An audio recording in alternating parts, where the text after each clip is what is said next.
اعظم کے معاون خصوصی عطا تارڑ اس وقت نیوز کانفرنس کر رہے ہیں۔ پارلیمان کے ذریعے ہو، وہ عدلیہ کے ذریعے ہو، وہ پبلک میں اسکروٹنی کے حوالے سے ہو کہ وہ عوام بھی اس کا احتساب کرتے ہیں۔ سیاستدانوں نے اس ملک میں ہمیشہ قربانیاں دی ہیں، ہمیشہ ان ناکردہ گناہوں کی سزا بھگتی ہے کہ جو ان کے ذمے بھی نہیں تھے، اور جس طریقے سے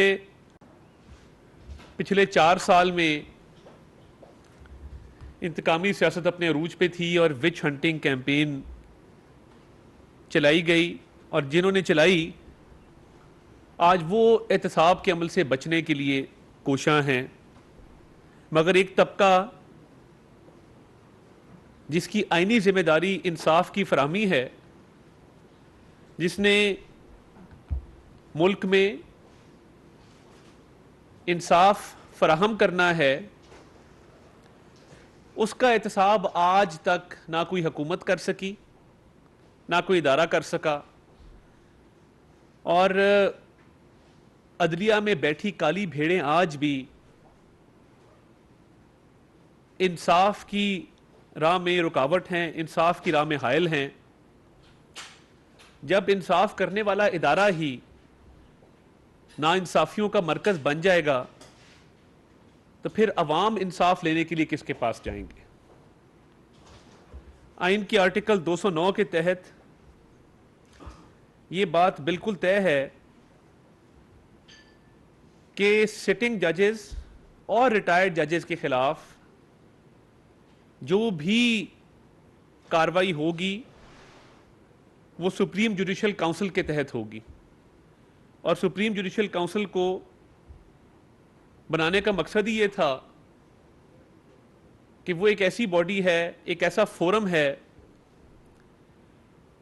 کہ جو ججز کی بدعنوانی، کرپشن اور کسی بھی قسم کی ان کی جو غیر قانونی اقدامات ہیں ان کو دیکھنے کے لیے، اس پہ کارروائی کرنے کے لیے ایک باقاعدہ آئین کے آرٹیکل 209 کے تحت وہ فورم بنایا گیا ہے۔ مگر جو اس وقت اعلیٰ عدلیہ میں موجود چند لوگ ہیں، انہوں نے اس آرٹیکل 209 کو بالکل ہی ریڈنڈنٹ کر دیا ہے۔ کسی جج کے خلاف کوئی بدعنوانی کا کیس ہو، کوئی کرپشن کا کیس ہو، کوئی اختیارات کے ناجائز استعمال کا کیس ہو، وہ سماعت کے لیے مقرر ہی نہیں ہوتا، نہ اس پہ کسی قسم کی کوئی کارروائی کی جاتی ہے۔ تو یہ آرٹیکل 209 تو بالکل اس طرح ہے کہ یہ استعمال میں لایا نہیں جا سکتا موجودہ عدلیہ کے چند مخصوص ججز کے ہوتے ہوئے۔ میں نے آج آپ کو زحمت اس لیے دی کہ کل میڈیا پہ ایک خبر دیکھی کہ اسلام آباد ہائی کورٹ کے سینئر جج جسٹس محسن اختر کیانی کے خلاف ایک وکیل صاحب نے سپریم جوڈیشل کونسل میں ریفرنس دائر کیا ہے۔ بطور قانون کے ایک طالب علم کے میں نے ضروری سمجھا کہ اس ریفرنس کو دیکھا جائے کہ اس ریفرنس میں کیا کیا درج ہے۔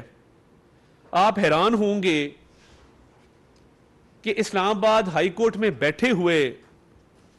جتنی کرپشن موصوف کے ذمے ہے میرے وہم و گمان میں بھی نہیں تھا، اور جب عدل و انصاف کی راہ میں رکاوٹیں حائل ہوتی ہیں، جب آپ اپنے چند مخصوص وکلا کو پروموٹ کرتے ہیں یا اپنے نظریات کو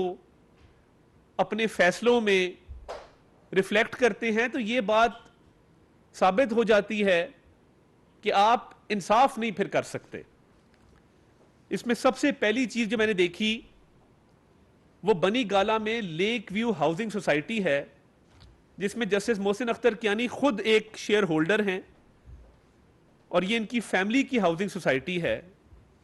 جس میں ان کے ایک کزن جو پورا اسلام آباد جانتا ہے، وہ لینڈ گریبنگ کے لیے مشہور ہیں، اور تمام تر ڈیل جو سوسائٹی کی ہوتی ہیں، ابھی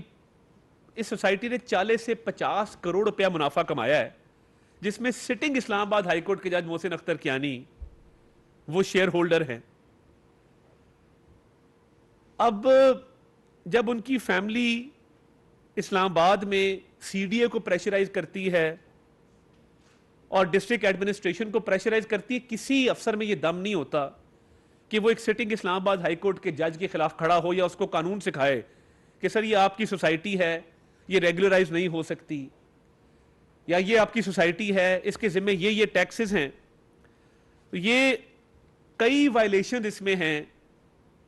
اور اس کو ابھی تک ٹیکس ایویژن کے پرپسز کے لیے, ٹیکس کو اوائڈ کرنے کے پرپسز کے لیے رجسٹر بھی نہیں کروایا گیا.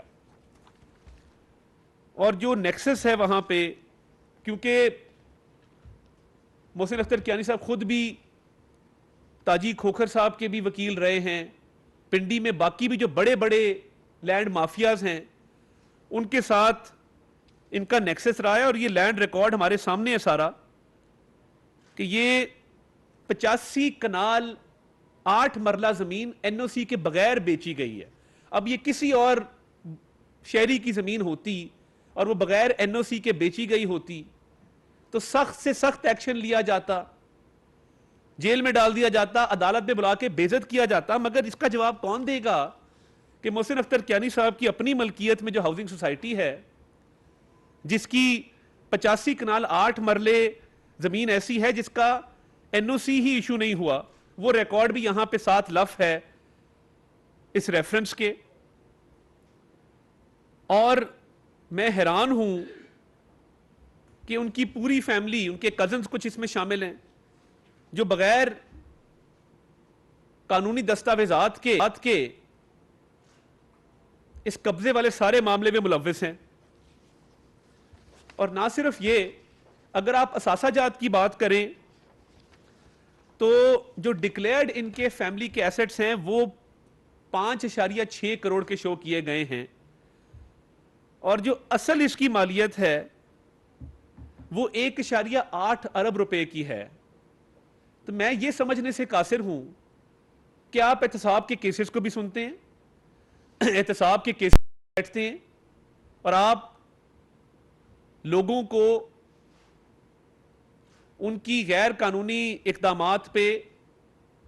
اس کا نوٹس بھی لیتے ہیں, ان کے خلاف کارروائی بھی کرتے ہیں. تو یہ جو ہاؤسنگ سوسائٹی ہے اسلام آباد میں اور یہ جو نیٹ ورتھ آپ کی ہے, جو ایسٹس ہیں, اس کا جواب کس نے دینا ہے اور کس فورم پہ دینا ہے. اور یہ جب سے آپ محسن اختر کیانی صاحب جج بنے ہیں, ان کی فیملی کے اگر آپ وزٹس باہر کے ملکوں میں دیکھ لیں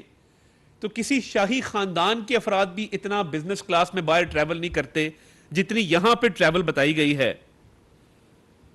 اور $2,14,000 ٹریول ایکسپینسز ہیں, وہ سارا فیملی کا جو باہر کے دوروں پر اخراجات ہیں وہ یہاں پر درج ہیں. اس ریفرنس میں جو ہڈن ایسٹس ہیں اس حوالے سے بھی دستاویزات لگائے گئے ہیں. اور تمام طبقات کا جب آپ احتساب کرتے ہیں, کسی کو سیسیلین مافیا کہا جاتا ہے بغیر کسی ثبوت کے, بغیر کسی جواز کے, کسی کو پبلک آفس ہولڈر نہ ہوتے ہوئے جیل بھیج دیا جاتا ہے, کسی کی بیل کی اپیل 2 سال نہیں لگتی.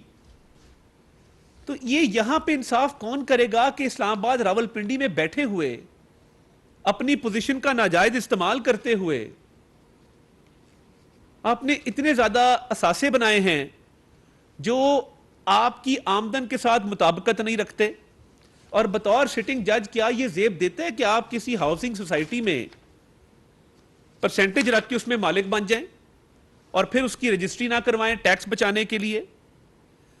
اور ماضی میں جتنے بھی لینڈ سے متعلقہ کیسز ہیں اس میں آپ اس کی سماعت خود کریں, دن دہاڑے اپنی ناک کے نیچے اتنی بڑی بے ضابطگیاں, اس کا تصور میں نہیں کر سکتا تھا کہ ہائی کورٹ میں بیٹھے ایک جج صاحب اس لیول پہ جا کے بدعنوانی میں, بے ضابطگیوں میں ملوث ہوں گے, کرپشن میں ملوث ہوں گے. تو میری تو یہی